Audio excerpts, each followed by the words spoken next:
Assalamualaikum warahmatullahi wabarakatuh. Alhamdulillah Al-Karim Al-Wahhab Alladhi la yazalu li'abdihi yukrim wa yahab. Wa salatullahi wa salamu ala habibina wa syafi'ina wa maulana Sayyidina Muhammad wa ala alihi al-muttahharina wa ashabi tayyibin wa tabi'ina lahum bi ihsanin ila yaumiddin. Allahumma ya Rabbana akribna bi birri abaina wa bil ihsani ilaihima. Allahumma ya Rabbana a'inna ya Rabbana ala husnil muamalati bihima.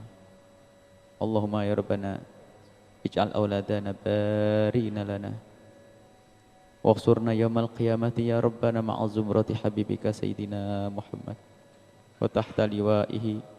Allahumma ya Rabbana arzuqna taubata qabla al-maut wa syahadata 'inda al-maut wal jannata ba'da al-maut. Amma ba'du. Jamaah ahli i'tikaf, semoga senantiasa dimuliakan oleh Allah. Jangan lupa lintaskan niat. Mungkin ada yang lupa niat untuk i'tikaf. Di dalam madhab kita Imam Syafi'i, i'tikaf boleh hanya sebentar. Maka jika kita duduk di masjid, jangan lupa untuk melintaskan niat i'tikaf. Kadang orang berjam-jam duduk di masjid tidak niat i'tikaf, sehingga ia tidak mendapatkan pahalanya i'tikaf. Kita niatkan i'tikaf saat ini. Kemudian setelah itu, tadi doa yang kita baca sudah pernah kami sampaikan pada pertemuan yang lalu, bahwa Nabi pernah mengingatkan kalau kita berada di bulan Ramadan, aktiru min arba'i hisalin, hendaknya engkau memperbanyak 4 hal. Khoslatani turduna bihima rabbakum wa khoslatani lahina lakum anhuma. Hendaknya engkau memperbanyak 4 hal, 2 hal yang menjadikan Allah ridho, dan 2 hal yang sangat engkau butuhkan. 2 hal yang menjadikan Allah ridho adalah syahadatu an la ilaha illallah wa tastaghfirunahu.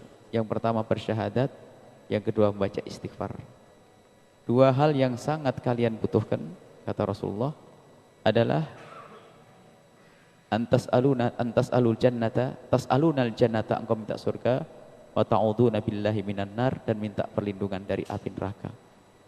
Ini 4 hal yang alhamdulillah para salafun saleh, guru-guru kita semua mengajari untuk baca itu. Baca doa ini, yaitu asyhadu an la ilaha illallah nastaghfirullah nas'alukal jannata wa na'udzubika minan nar. Asyhadu an la ilaha illallah nastaghfirullah nas'alukal jannata wa na'udzubika minan nar. Yang pertama syahadat, istighfar. Nas'alukal jannata, aku minta surga kepadamu ya Allah, dan aku minta perlindungan dari api neraka. Kemudian setelah itu ditambah, kita kenal waktu di Hadramut doanya seperti ini, ditambah 1 terakhir, doa Lailatul Qadar. Doa Lailatul Qadar adalah doa waktu Siti Aisyah bertanya kepada Rasulullah, kalau aku ketemu Lailatul Qadar baca apa? Dijawab Rasulullah, kuli, katakanlah wahai Aisyah, Allahumma innaka afuwun tuhibbul afwa fa'fu anni. Sehingga kita baca Allahumma innaka afuwun karim tuhibbul afwa fa'fu anna. Allahumma innaka afuwun karim tuhibbul afwa fa'fu anna. Allahumma innaka afuwun karim tuhibbul afwa fa'fu anna ya karim. Itu diperbanyak doa-doa itu di sela-sela. Biasanya kalau habis baca Al-Quran berapa ini dikasih jeda itu. Kalau habis sholat berapa rakaat dikasih jeda seperti itu. Habis ngerjain apa ada jedanya seperti itu, untuk memperbanyak kita zikir-zikir yang dihimbau oleh Nabi SAW tersebut.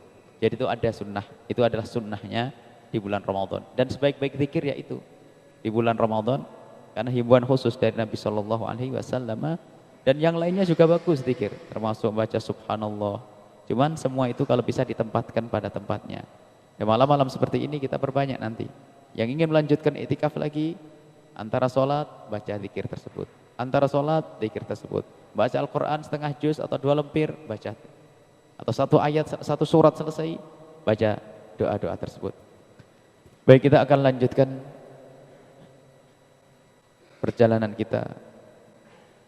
Semoga hari ini sudah benar-benar kita kembali kepada Allah dengan memohon ampun karena apa yang telah kita dengar tadi malam.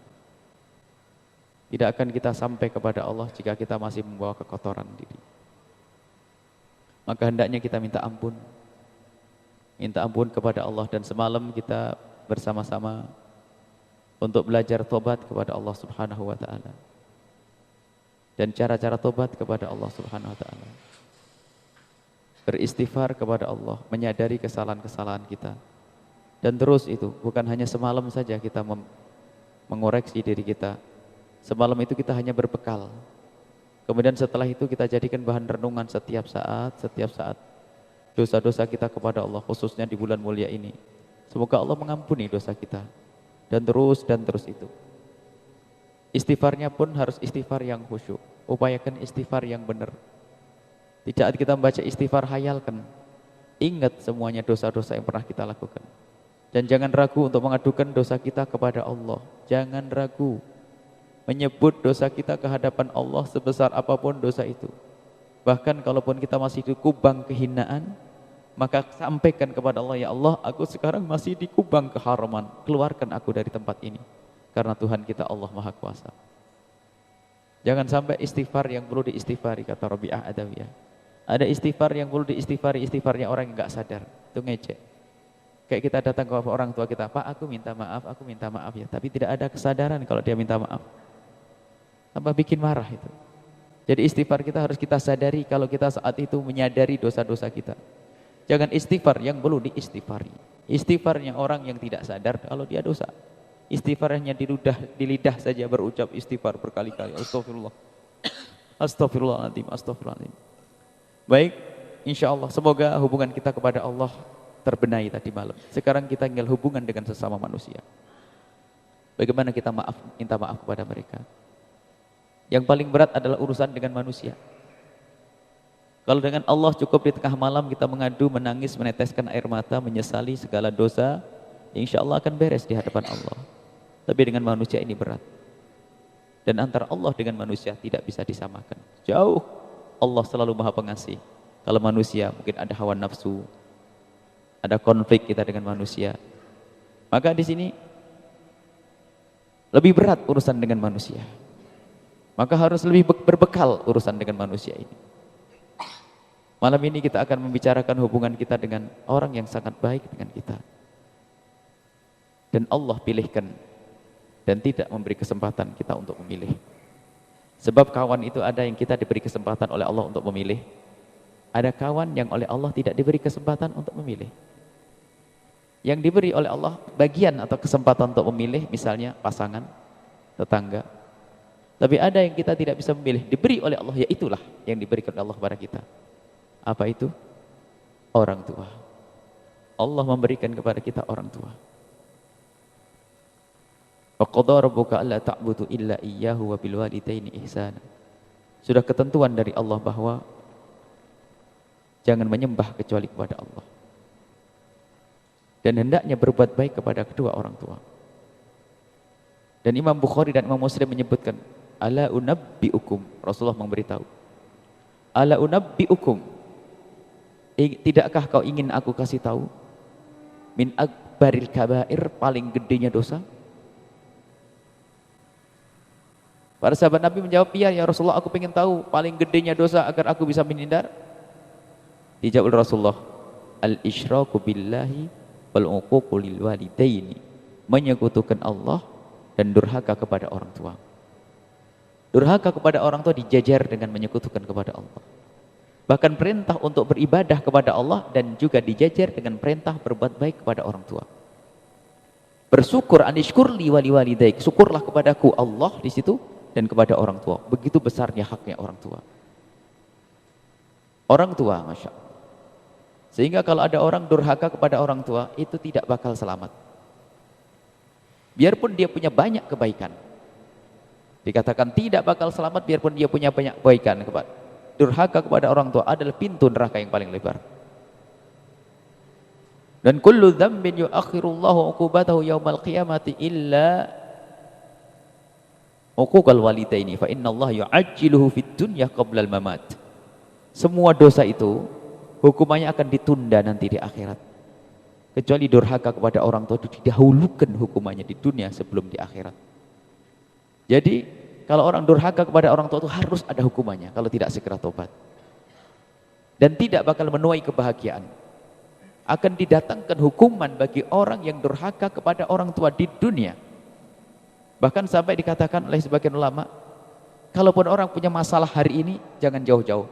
Tengok masa lalumu dengan orang tuamu.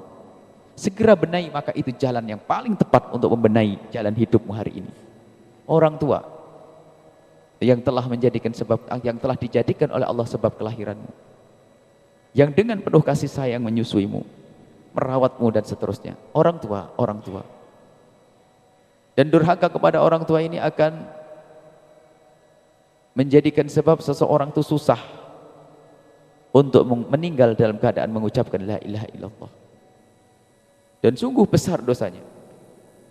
Salah satu layan turunallah ilaihim, 3 orang yang tidak bakal dilihat oleh Allah, wala yadkhulunal jannata, tidak akan masuk surga. Lagi-lagi al-aqul walidayhi, orang durhaka kepada orang tua.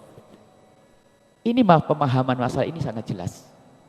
Cuman di dalam dunia praktek ini kita sudah sadar belum bahwasanya durhaka kepada orang tua itu yang kita lakukan tadi sore.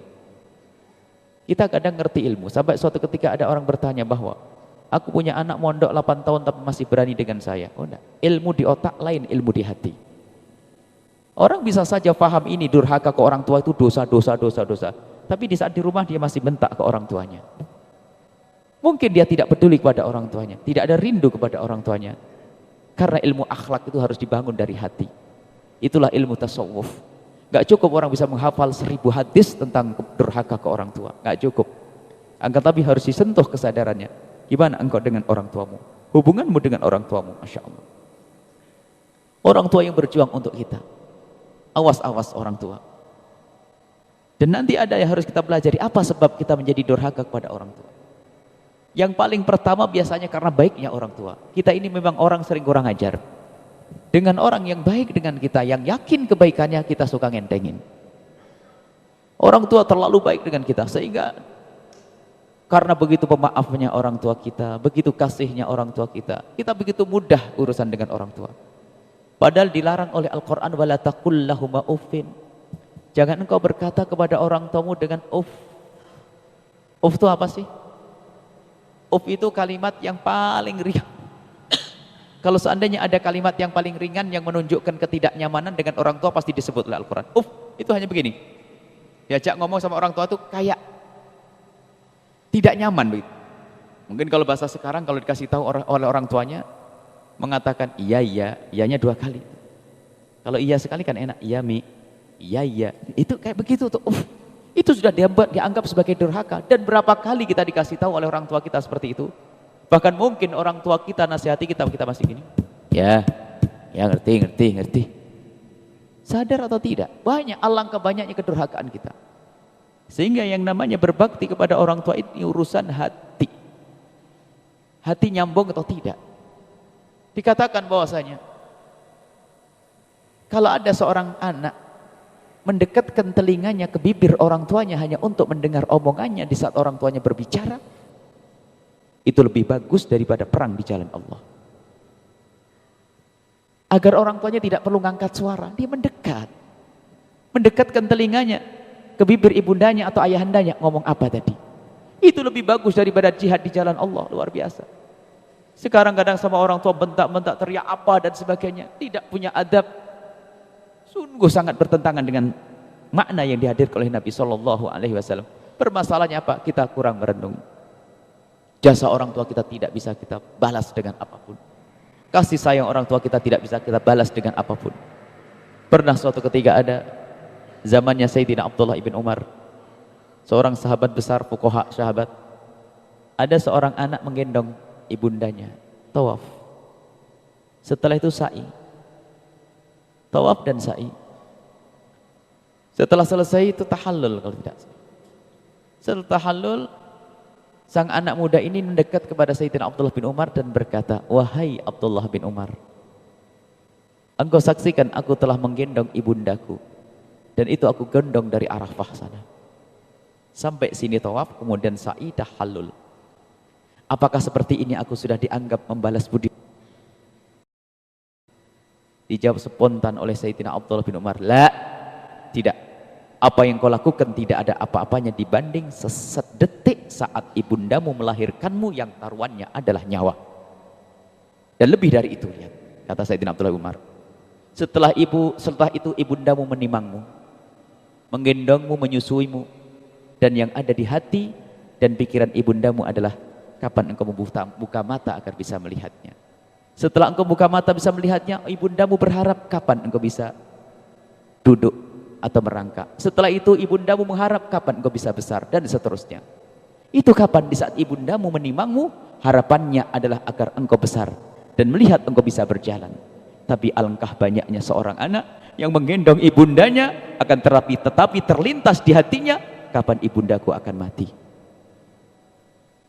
Karena merasa capek di saat dia gendong orang tuanya. Nggak bisa.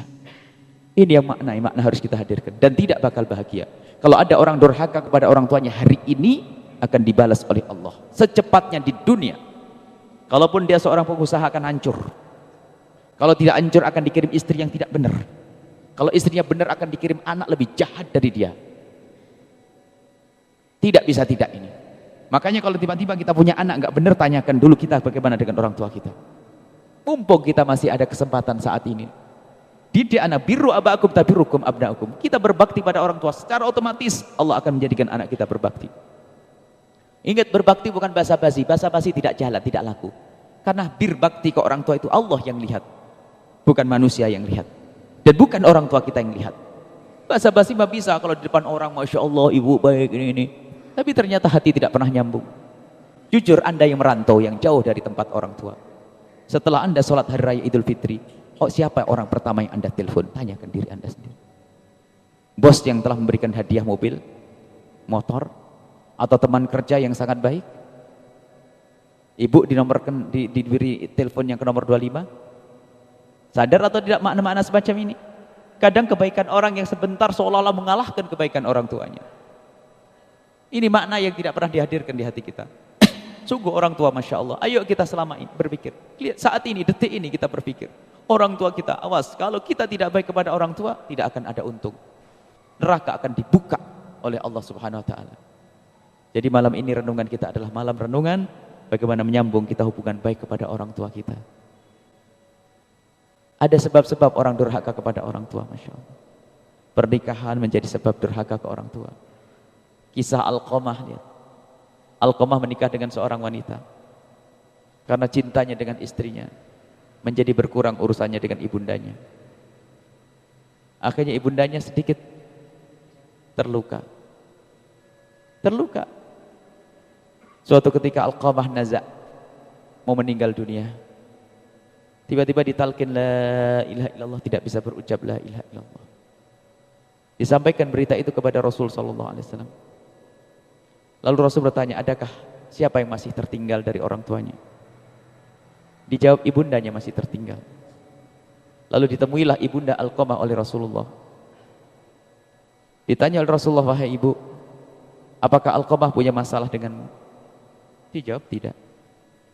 Hanya dia setelah menikah itu saja berubah yang menjadikan saya tidak nyaman. Ini rupanya. Kemudian Rasulullah menjawab, maafkan dia. Tidak spontan menjawab, maafkan dia. Aku maafkan, cuman tetap tidak enak gitu. Aku maafkan tapi aku tidak nyaman. Artinya engkau belum memaafkan secara sesungguhnya. Rasulullah langsung menyuruh Bilal dan yang lainnya, kumpulkan kayu bakar. Untuk apa ya Rasulullah? Sudah, kumpulkan kayu bakar. Ibu ini melihat, ya Rasulullah, engkau suruh para sahabatmu untuk mengumpulkan kayu bakar untuk apa? Untuk membakar Alqamah. Ditakuti ibunya. Untuk membakar Alqamah. Kenapa? Karena dia lebih baik dibakar di dunia. Karena apa? Ibunya tidak maafkannya. Sebutan ibunya mengatakan, ya Rasulullah, aku maafkan Alqamah. Aku maafkan Alqamah. Kemudian Alqamah mendengar suara ibunya maafkan. Tiba-tiba Alqamah menghadap ibundanya dan ibundanya tersenyum. Alqamah tersenyum. Seketika itu bisa mengucapkan la ilaha illallah. Hati-hati dengan orang tua. Sebab tidak bisa mengucapkan la ilaha illallah gara-gara durhaka kepada orang tua. Istri ada, gara-gara istri, gara-gara suami, gara-gara istri. Terlalu sayang sama istri, Masya Allah. Ibundanya dilalaikan, ibundanya tidak diperhatikan. Mestinya kita itu menikah justru untuk saling tolong menolong, untuk berbakti kepada orang tua. Rumusnya sederhana. Hei para suami, ajari istrimu untuk semakin bakti kepada bapak ibunya. Bukan bapak ibumu. Bapak ibunya. Hei para istri yang di belakang sana, ajari suamimu untuk berbakti kepada bapak ibunya. Sebab ada seorang suami itu tidak senang kalau istrinya dekat-dekat sama bapak ibunya. Ada seorang istri suaminya itu bantu ibunya, bantu duit itu marah. Ada. Masya Allah. Itu adalah istri-istri pembawa neraka jahanam itu. Mestinya senang kalau suaminya berbuat baik pada bapak ibunya, didukung. Abang berbuat baik pada abah, bagus. Bapaknya sendiri mestinya dibantu. Jadi jadikanlah hidup kita untuk masuk surga dengan saling tolong menolong, untuk berbakti kepada orang tua. Bukan orang tuaku, tidak. Orang tuaku sih kewajiban iya. Tapi ajarilah istrimu wahai para suami untuk berbakti pada orang tuanya. Memang di dalam syariat Islam bahwasanya seorang wanita tidak boleh meninggalkan rumah orang tuanya kecuali atas izin suami. Itu memang begitu kaidahnya. Tapi suami yang baik akan berkata begini, Neng, kemanapun kau pergi harus izin kecuali ke orang tuamu. Mestinya begitu. Harus dibuka lebar agar istrinya semakin baik kepada bapak ibunya, berarti istrinya juga ahli surga. Cuman karena kebodohan ini. Karena kebodohan ini menjadikan orang di dalam menjalani hidup menjadi pincang, tidak nyaman. Akhirnya ada dendam nanti biasanya. Kalau sudah dilarang begitu, sama mertuanya juga tidak enak. Kamu dengan mertua saya, dengan ibu saya juga tidak baik, ngapain saya harus baik dengan bapak ibumu? Terus akhirnya tidak sampai di situ. Saudaranya datang, iparnya datang, sudah kalau sudah ipar datang bakal habis semua, kulkas bersih ini semua. Akhirnya ipar dengan ipar tidak ketemu, saudara dengan saudara tidak ketemu. Berangkat dari durhaka ke orang tua ini. Jadi hati-hati urusan masalah durhaka. Dan berbakti kepada orang tua ini urusan hati, bukan basa-basi. Basa-basi nggak berlaku. Pernah kami buatkan contoh basa-basi berbakti.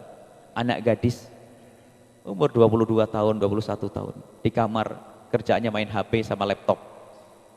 Jam 9 malam buka kamar, di pintu kamarnya. Pas pintu kamarnya tembus dapur. Tahu ibunya lagi nyuci di dapur. Pintu ditutup lagi. Nyuci piring ibunya di dapur. Pintu ditutup lagi. Setelah ini beberapa menit ditunggu seberapa jam, 20 menit, keluar. Setelah keluar langsung jalan bergegas. Buru-buru langsung dekat ibunya. Mama, kenapa tidak dikasih tahu teteh biar teteh yang nyuci piringnya? Mulai tadi dia lihat bapak ibunya nyuci piring, dia enggak mau datang. Basa-basi enggak laku. Kalau seorang anak wanita solehah bener, cukup mendengar piring berbunyi dia akan lompat lari ke sana. Siapa yang nyuci piring jam-jam begini? Jangan-jangan ibuku yang mencuci piringku. Allah. Jadi bukan basa-basi, bukan hakikat. Jadi di dalam hati makna kerinduan cinta itu loh. Cinta di dalam hati kepada orang tua itu yang menjadikan keberkahan itu ada. Bahkan pernah kami hadirkan satu kisah seorang anak muda yang tiba-tiba waktu mau berangkat sekolah, dia itu lagi makan pagi, disamperin sama temennya, karena waktu sudah siang, ayo cepet buru-buru berangkat. Akhirnya dia makan dengan ngebutnya. Setelah itu dia langsung cuci tangan, langsung salaman dengan ibunya, pergi naik sepeda ngebut. Setelah sampai di sekolahan itu, temennya yang nyamperin tadi itu masuk kelas, dianya balik lagi pulang. Setelah setengah jam atau 1 jam balik lagi, ditanya oleh temennya, kenapa kamu balik pulang ke rumah lagi? Ada yang ketinggalan atau kamu tidak ngerjain PR atau kenapa? Dijawab oleh anak muda tadi, tidak ada ketinggalan. Nah, terus tidak ngerjain PR ya? Oh enggak, aku ngerjain PR. Terus kenapa kok kamu pulang dulu tadi? Sudah nyampe sekolah kau pulang dulu? Dia menjawab dengan bahasa sederhana yang isinya bahwa aku tadi waktu engkau samperin, aku lagi makan pagi.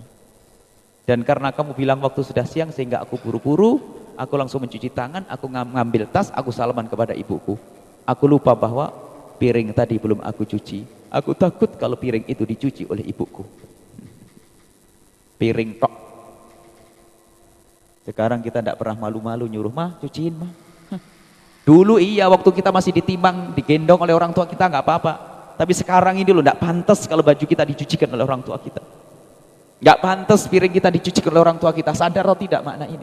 Kita bukan orang yang tangan kita itu kena stroke sakit. Kita bukan orang yang semper sakit. Kita sehat, nyuci piring sendiri gak bisa. Minimal cuci piring kita sendiri, minimal. Tapi semua bebankan pada orang tua. Orang tua kita mau baik-baik. Dan ketahuilah bahwa kalaupun orang tua kita ridho, Allah tidak bakal ridho. Orang tua kita tidak ridho, orang tua kita ridho tapi kita durhaka, tidak akan nyampe kepada Allah. Sampai dikatakan bahwa doa orang tua kepada anaknya seperti doanya Nabi kepada umatnya. Kecuali untuk anak yang durhaka kepada orang tua. Dan hati-hati bahwa seorang ibu yang mendoakan anaknya biarpun di depan Ka'bah dengan mengucurkan air mata darah, tidak akan nyampe kepada anak padahal doanya di depan Ka'bah. Seorang ibu mendoakan anaknya di depan Ka'bah, di depan multazam dengan mengucurkan air mata darah, mendoakan anaknya, tidak akan nyampe kepada anak kalau anaknya itu sendiri yang durhaka. Sebab anaknya bikin hijab, anaknya bikin pembatas. Malam ini yuk kita buka urusan dengan orang tua sebelum terlambat. Mumpung orang tua kita masih ada. Ngabdilah. Kalau seandainya ada orang tua bertanya, kamu punya duit berapa nak? Jangan bilang tidak punya kalau kita punya. Jangan bohong. Kalau orang tua kita, untuk kita semuanya akan diberi. Gak ada yang disembunyikan. Bahkan makan enak pun tidak bisa kalau ingat anaknya tidak makan enak. Kalau orang tua, kalau anak sakit, lihat apa yang dilakukan oleh orang tua. Orang tua melihat anaknya sakit akan dijual semua yang dimilikinya, mulai anting, kalung, semuanya. Bagaimana seorang anak jika melihat ibunya sakit masih mikir yang dijual yang mana? Nggak sebanding. Makanya saat ini harus kita hadirkan makna bakti ke orang tua sebelum berlalu waktu ini. Kesengsaraan di dunia itu sederhana, tapi yang ngeri adalah kesengsaraan di akhirat nanti. Semuanya ayo belajar bagaimana kita untuk benah diri, berbakti kepada orang tua. Tidak cukup basa-basi, harus hakikat dari hati. Dan kita terus belajar terus mengingat kebaikan orang tua, mengingat wajah orang tua. Bahkan disebutkan juga memandang orang tua itu kebaikan lebih dari segalanya. Apa yang bisa kita lakukan dari sujud, rakaat, sholat? Tidak bisa dibanding dengan memandang wajah orang tua dengan pandangan yang sejuk dan penuh cinta. Lihat orang tua itu pahala. Lihat wajah orang tua itu pahala. Lihat. Apalagi sambil kita renungi, lihat keriput wajahnya, matanya yang sudah melek, kemudian jalannya tertarik. Kita pandang dengan mata kasih, itu pahala luar biasa. Agar hidup hati kita untuk mencintai orang tua. Kadang Masya Allah orang itu kalau memang nasibnya ahli neraka, itu gak pernah punya kesadaran. Sudah orang tuanya sakit, gak peduli, bentak-bentak lagi. Itu memang nasib ahli neraka itu. Insya Allah ini semua adalah ahli surga semua. Amin. Lihat orang tuamu. Lihat.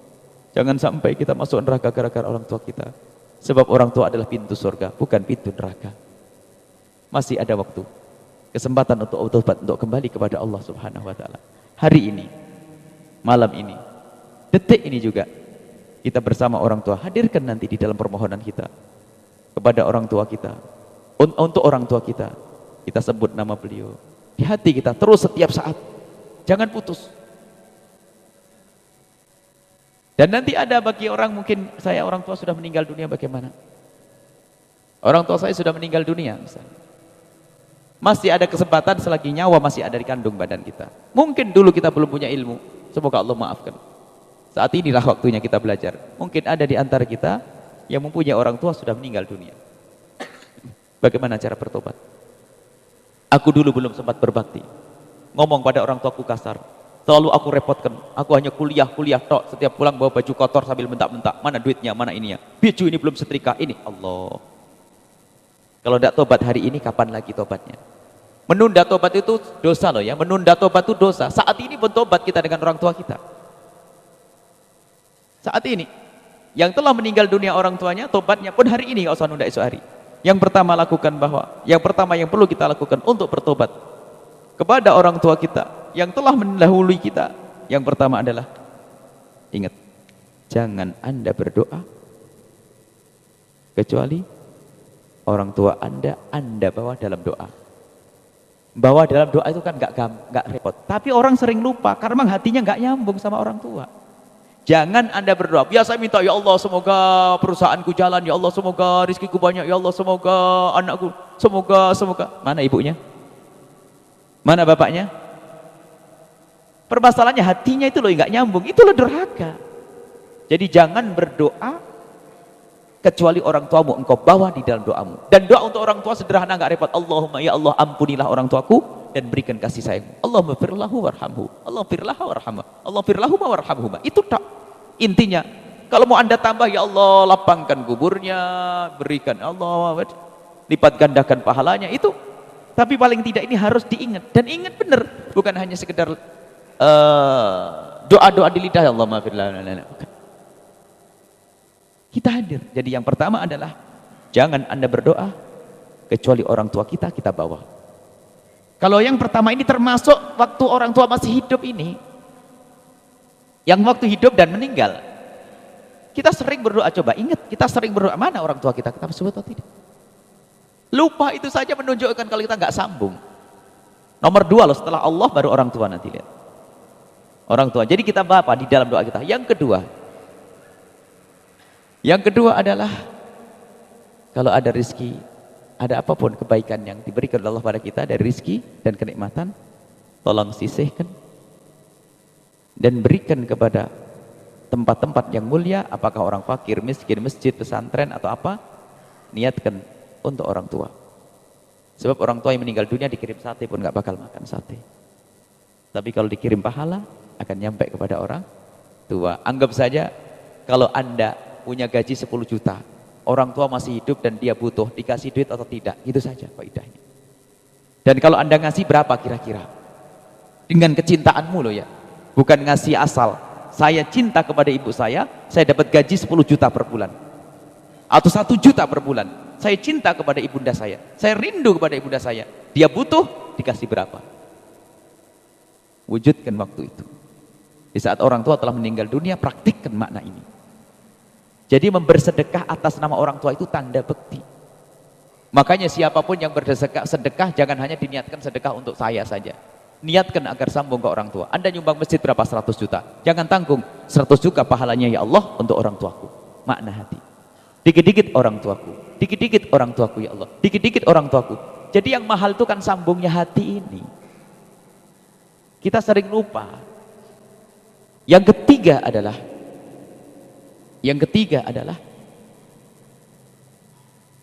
baikilah orang-orang yang pernah dibaikin oleh orang tuamu. Sabda Nabi SAW, min abarril birri silatu wuddi abihi, termasuk berbekti yang sangat luar biasa adalah menyambung silaturahmi yang pernah disambung oleh orang tua kita. Menyambung silaturahminya orang tua. Siapa yang pernah dibaiki oleh orang tua kita? Kita lanjutkan. Puasa begini misalnya, kita punya orang tua dulu selalu memberikan sarung kepada orang yang di sana itu, kita lanjutkan. Ziarah orang tua kita ke sana, kita lanjutkan. Sambung silaturahmi orang tua kita, ini termasuk bekti yang luar biasa. Dan termasuk yang sering orang lupa dan lalai adalah berbuat baik dengan anak-anak orang tua kita.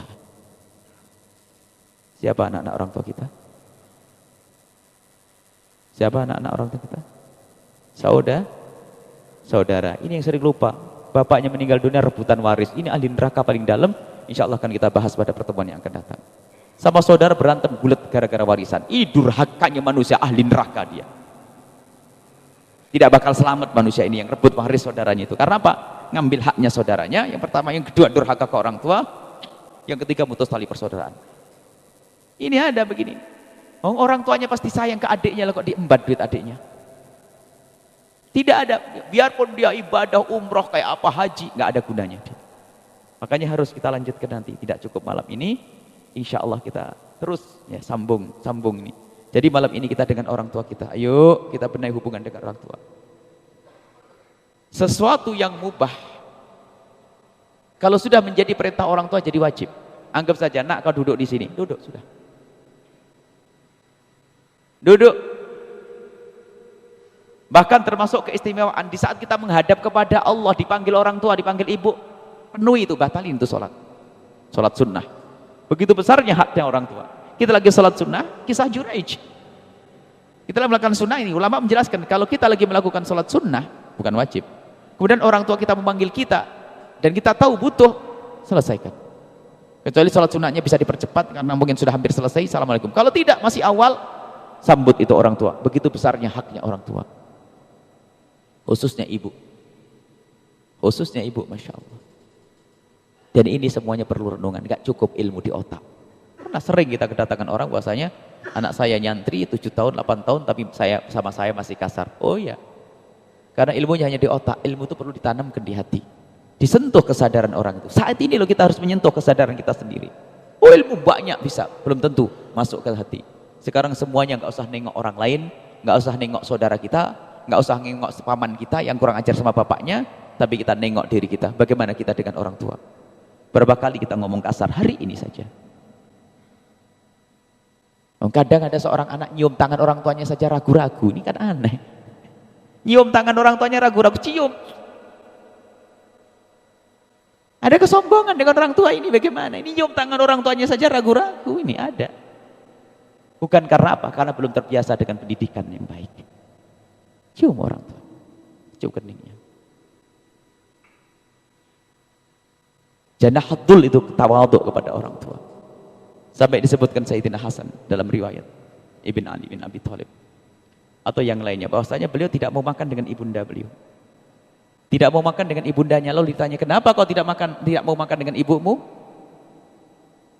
Apakah jijik? Oh tidak. Lalu kenapa kamu tidak mau makan dengan ibumu? Aku tidak mau makan dengan ibuku karena aku takut di saat ibuku melihat satu makanan, tangan beliau belum nyampe, sudah aku dahului dengan tanganku. Allah. Takut dahului itu. Masya Allah. Jadi memang perlu pendidikan terus, berbakti ke orang tua ini pendidikan yang tidak ada hentinya. Terus kita renungi, kita renungi, kita renungi. Cepat minta maaf pada orang tua. Turunkan suara di saat ngomong dengan orang tua. Jangan keras-keras. Dekatkan mulut kita ke telinga beliau agar beliau mendengar. Atau sebaliknya di saat beliau berbicara, kita dekatkan telinga kita. Jadi dari perilaku zahirnya pun terlihat indah. Semoga Allah memberikan hati kita hati yang benar-benar mencintai orang tua kita. Ini urusan hati, bukan urusan ilmu, teori. Teori mah gampang, akhlak bukan teori. Akhlak itu harus menjadi syajiah, menjadi darah daging, menyatu dengan kita. Sehingga dimanapun kita berada tetap bisa berbakti kepada orang tua. Bukan di depan orang saja. Kadang ada orang baik di kantor, di ini. Kalau dilihat oleh orang baik sama orang tuanya, dibonceng di jalan. Tapi kalau sampai di rumah, karena dia hanya action saja. Saya seorang direktur kok sama orang tua nggak baik. Inilah bahan untuk renungan kita malam hari ini. Coba semuanya pulang ke rumah masing-masing orang tua kita. Kita perhatikan orang tua. Khususnya masalah pernikahan, hati-hati. Gara-gara pernikahan banyak sekali sama orang tua jadi berubah. Gara-gara pernikahan. Seorang anak gadis masih numpang dengan ibunya. Setelah menikah saking cintanya sama suaminya. Oh, saking cintanya sama suaminya. Beli kue atau beli buah. Waktu masuk ke rumah orang tuanya, rupanya ibundanya ada di ruang tamu. Pakai kerudung, ini gadis cantik pakai kerudung, katanya si solehah. Sama suaminya, rupanya karena ini buah kesukaan suaminya. Setelah masuk ke rumah, rupanya ibunya ada di ruang tengah begitu. Takut ibunya lihat kerudungnya dipanjangin. Assalamualaikum, langsung masuk ke kamar begitu. Ketawa-ketawa sama suaminya, makan di kamar. Giliran sisa-sisa buah setengah busuk baru dikasihkan ibundanya. Model apa kayak gitu tuh. Padahal ibu tidak bakal mengambil banyak. Kalau seandainya kita sodorkan, paling mengambil yang paling kecil. Cuman permasalahan hatinya sudah rusak gitu. Misalnya ngomong sama abang, kasih ibu dulu ya. Iya. Cuman enggak, dia sudah terlalu ini, cinta yang salah kayak begini. Kayak begitu, ibunya dikasih sisa-sisanya. Dan model semacam ini ada di mana-mana. Sekarang kita perlu koreksi diri. Pernah ada orang datang, ini nyata juga. Seorang ibu bercerita bahwa alhamdulillah ini, saya itu sudah dapat gaji. Saya diangkat jadi pegawai.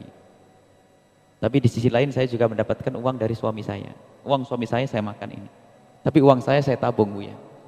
Gimana hukumnya saya itu kalau memberikan bantuan kepada ibu saya tanpa sepengetahuan suami saya? Saya bertanya, Bu, ini duit siapa? Duitnya suami atau duitnya ibu? Dijawab, duit saya sendiri, Bu ya. Oh, kalau duit suami awas. Mengeluarkan duitnya suami tanpa izin suami hukumnya haram dan dosa. Hati-hati. Tapi kalau duitnya ibu mau dikasihkan siapa saja juga boleh. Dikasihkan tukang beca, orang di warung sana boleh. Apalagi ibu dikasihkan kepada ibunya ibu. Mau dikasihkan orang tua sangat boleh. Langsung dia ngomong, alhamdulillah. Jadi nggak dosa ya saya ngasih ibu saya bantuan orang tua saya. Ya nggak apa-apa, ibu nggak salah dan ibu bener. Cuman saya mau tanya. Tanya apa Bu ya? Memangnya kenapa kalau ngasih ke ibu kok suami nggak boleh tahu? Sambil melengos dia ngomong, aduh ya kalau suami saya tahu marah-marah. Salah pilih tuh, suami nggak bener tuh. Istrinya baik sama ibunya nggak boleh. Rugi bener kalau punya suami kayak begitu tuh Bu. Punya suami, istrinya mau baik sama ibunya nggak boleh. Dan ada kisah yang serupa. Seorang pengusaha berhasil datang sama anaknya. Biasanya sama istrinya, tiba-tiba datang sama anaknya saja.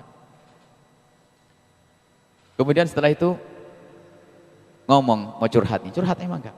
Alhamdulillah Bu ya, saya sudah berhasil usaha saya pengusaha AC atau apa gitu. Jualan AC itu sudah. Kemudian saya buka cabang di mana gitu. Dan ibu saya menjanda 3 tahun yang lalu. Saya punya adik masih usia SD. Dan dari semua keluarga yang berhasil saya. Jadi otomatis saya jadi tulang punggung ibaratnya gitu. Lalu bertanya, sang laki-laki ini, gimana Bu ya hukumnya kalau saya itu, kan Buya selalu ngomong kejujuran, keterbukaan, gitu. Dengar keharmonisan rumah tangga, kejujuran, keterbukaan begitu. Saya itu kalau sama istri saya tidak terbuka, urusan saya bantu ibu saya. Apakah dosa apa enggak boleh kalau saya bantu ibu saya tanpa sepengetahuan istri saya? Kami tanya, duitnya siapa yang kamu berikan kepada ibumu? Ya duit saya, usahanya siapa? Usaha saya, bukan istri kan? Bukan. Lah kalau duitnya bapak ya boleh dikasihkan siapa saja, apalagi dikasihkan ibu. Oh jadi nggak apa-apa Bu ya, ini bukan bertentangan dengan keterbukaan. Oh bukan, ini boleh membantu begitu boleh. Jadi nggak apa-apa, nggak dosa. Ya nggak dosa. Cuman saya mau tanya Pak, tanya apa Bu ya? Memangnya kenapa istrimu kalau tahu kamu memberi bantuan kepada ibumu? Aduh Bu ya, cemberutnya sebulan. Itu perempuan perlu ditendang kayak begitu. Itu menjadikan suami ahli neraka itu perempuan kayak begitu. Suaminya mau berbuat baik kepada ibunya nggak boleh. Padahal di rumah dicukupi, ada kulkas, ada segala macam ini. Kadang ngomong, suami saya tidak adil. Saya pikir kawin 2. Ada orang. Kenapa? Kalau sama ibu beral-beralan, kalau sama saya pelit. Saya tanya, sama kamu pelit? Mohon maaf Bu, di rumah ada apa? Rumahnya gimana? Ya ada AC, ada ini. Pelit bagaimana? Kalau ngasih ibu saya lebih banyak daripada ngasih ke saya. Oh yang sakit sampean ini. Suami itu kewajiban beri nafkah begini-begini secukup. Kalau masalah ibu terserah. Bahkan kalau bantu masjid miliaran ngasih istri secukupnya itu sudah benar. Karena ingin berbuat baik. Bukan untuk senang-senang sendiri, apalagi untuk menyenangkan ibunya. Ini banyak orang-orang seperti itu. Jadi menganggap suaminya tidak adil kalau baik sama ibunya. Mestinya seorang istri yang solehah itu akan berbangga jika suaminya baik sama ibunya. Ini harus perhatikan ini. Jadi kuncinya tadi jangan lupa, wahai para suami, bantu istrimu untuk baik kepada bapak ibunya. Dan wahai para istri, bantu suamimu untuk baik kepada bapak ibunya. Dan wahai para suami, bantu istrimu untuk baik dengan bapak ibunya. Dan itu bahasa cinta yang dahsyat kalau orang paham. Bahasa cinta yang luar biasa. Coba seorang suami pergi ke pasar kayak begini ini. Menjelang lebaran ini ditemani sama sang istri. Rupanya suami itu beli macam-macam, ada kerudung, ada mekena, ada ini, ada sarung. Sampai istrinya bingung, abang ini beli banyak-banyak untuk apa sih? Sudahlah diam aja. Ya pengen tahu lah, sudahlah diam. Sampai di rumah dibungkus sendiri sama sang suami. Lalu istrinya penasaran, bang mau ngirim kemana sih bang? Suaminya ngomong, mau ngirim kepada ibu. Ibu siapa? Ibunya apa kan sudah meninggal? Ya ibumu Neng. Ya Allah. Suamiku ingat ibuku, aku saja tidak ingat. Oh bahasa rayuan cinta yang luar biasa itu kalau orang paham. Sama seorang istri pun ternyata lebaran begini yang dipikir mertuanya tok. Bungkusan ini untuk mertuanya. Suami yang tersanjung. Jadi bahasa cinta begini nih. Coba kalau seorang istri dapat hadiah dari orang lalu berkata, ini buat bapak saya, ini buat ibu saya. Kata suami, ambil saja semuanya sana, saya tidak usah perlu. Jadi perlu makna ini, kecintaan itu seperti ini. Karena orang tua itu berkah. Kisah terakhir ini, penutup, yang mungkin pernah melihat di CD. Saya ceritakan tentang seorang ibu yang sakit di rumah sakit. Dia punya anak 5. Anaknya itu katanya baik semuanya. Cuman waktu ibunya sakit, rupanya di saat suruh giliran jaga ibundanya pada ribut. Rupanya pada tidak mau giliran. Terus maunya gimana? Maunya bareng-bareng nunggu. Karena takut ini ibunya meninggal ini. Karena parah sekali sakitnya. Sehingga rupanya 5 anak itu gak mau bergilir. Maunya giliran 2 begitu atau 1 enggak, semuanya kumpul. Saya kadang tidur di bawah ranjang ibunya, ada yang di emper, ada ini 5 anak semuanya. Setiap hari dekat ada yang megang kakinya, memegang keningnya. Masya Allah, ini ibu bahagia benar punya anak baik-baik, soleh-solehah. Terus sehari, 2 hari, 3 hari, 4 hari, 5 hari, semuanya ngumpul di situ. Sampai keluarganya maklum semuanya karena pendidikannya baik semuanya. Anak-anaknya yang di rumah ya sudah kunjung aja, tapi pergi, kunjung pergi. Tapi 5 anaknya itu selalu ada di situ. Paling keluar sebentar saja. Setelah beberapa hari, ada salah satu anak perempuannya pergi ke tempatnya sang dokter, pengen tahu kabar bapak ibunya itu kayak apa. Pergi ke tempatnya dokter, dikasih tahu sama dokter, oh alhamdulillah ibumu sudah baik. Artinya sudah boleh dibawa pulang. Alhamdulillah benar, dokter boleh dibawa pulang. Oh iya, ibu sudah fit, sehat, sudah fit, sudah baik sekali. Di saat ibu ini mau keluar, di stop lagi sama dokter. Tunggu dulu. Ini obatnya kayaknya kurang sedikit, mending pulangnya besok saja, biar tuntas. Gimana ibu? Oh iya pak dokter, enggak apa-apa. Setelah itu pulang, setelah itu keluar dari kantornya sang dokter yang ngurusinya ini, disampaikan kepada saudaranya dengan sukaria. Wah, ibu sembuh, boleh pulang besok, boleh pulang. Orang kurang-kurang semua sana. Bener dia. Memang dilihat ibunya sudah bisa berdiri, bisa jalan dan sebagainya, dan boleh pulang. Jenuh ibunya juga sudah di situ. 10 hari di sini pusing saya, kata ibunya. Iya bu, besok sudah boleh pulang. Besok? Iya. Anak perempuan tadi tiba-tiba ngomong begini. Kak, dek, ibu ninggalkan rumah berapa hari? 15 hari, 10 hari lebih. Kira-kira rumah ibu kayak apa keadaannya ini? Harus ada yang ngalah satu pulang untuk membersihkan rumah ibu, membersihkan kamar ibu, membersihkan kamar mandi ibu. Semuanya pada toleh kanan, toleh kiri. Nggak ada yang segera nyambut. Akhirnya yang tadi ke dokter tadi ngusulkan, gimana kalau saya aja? Ya sudah nggak apa-apa. Pulanglah dia. Diantar sama suaminya pulang. Bersihkan kamar ibunya, kasih minyak wangi, spraynya diganti, kamar mandinya dikuras bersih. Saking pengen konsentrasinya di dalam membersihkan kamar ibundanya, HP-nya dimatikan terus. Malam pagi dia sambil nunggu, sambil beli apa gitu makanan sambil nunggu. Sudah bersih, sambil lihat, alhamdulillah bersih. Ibu sebentar lagi datang. Cuman dia bingung kok enggak ada SMS, kok enggak ada telepon, enggak nih kabarnya gimana? Jam 10. Baru jam 11 dia baru sadar. Ya Allah. HP-nya mati rupanya. Kan enggak ada tadi malam dimatiin. Setelah HP dinyalain, banyak SMS. Dia kaget.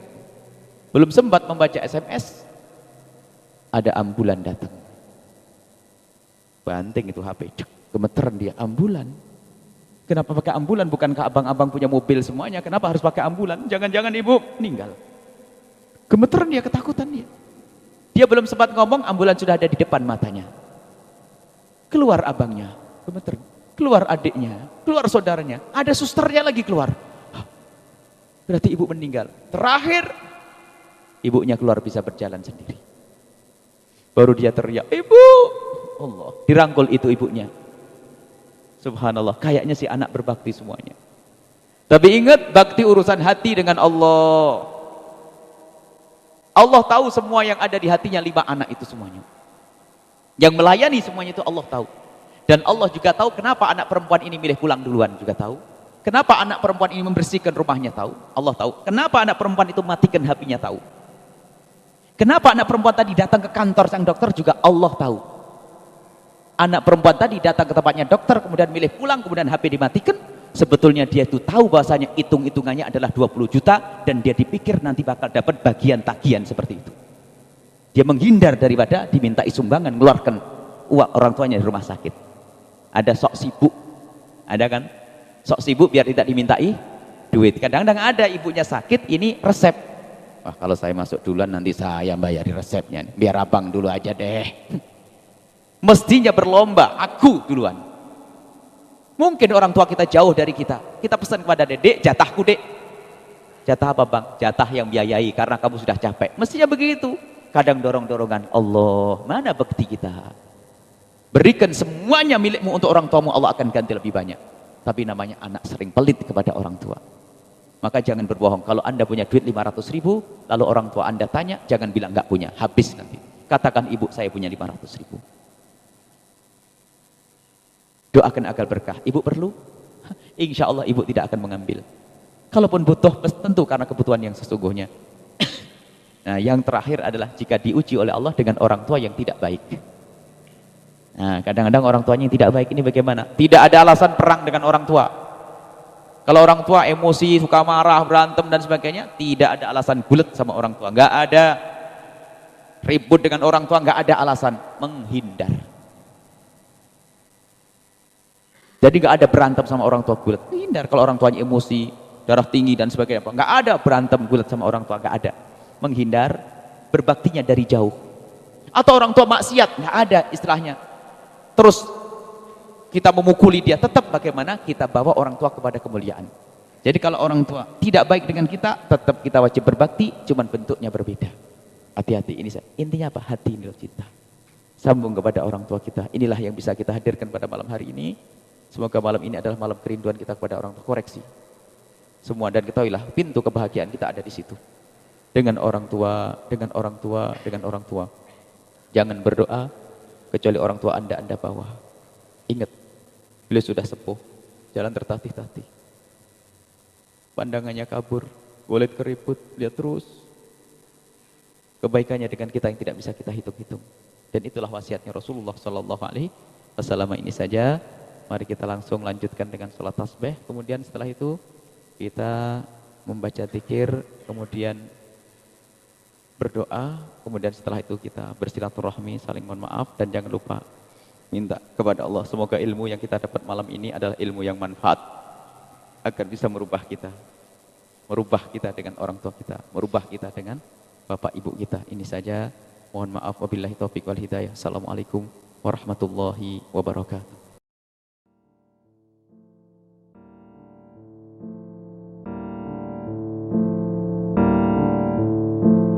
Thank you.